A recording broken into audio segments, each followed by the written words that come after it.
سلامونه دوستانو.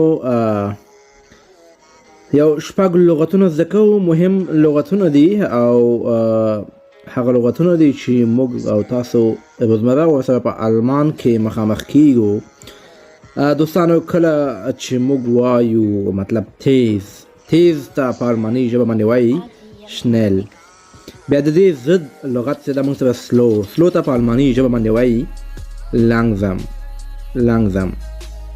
بل لغت د موږ سره ارزانه ته په آلماني ژبه باندې وایي بلیش. او د دې لغت چې دا ضد قیمته ته وایي ټایا، مطلب قیمته. بل موږ سره دا په آلماني ژبه باندې ښایسته ښکلی ته وایي شون. او بل د دې مطلب بدرنګ یا بدصورت یا بدرنګ ته وایي هیسلیش.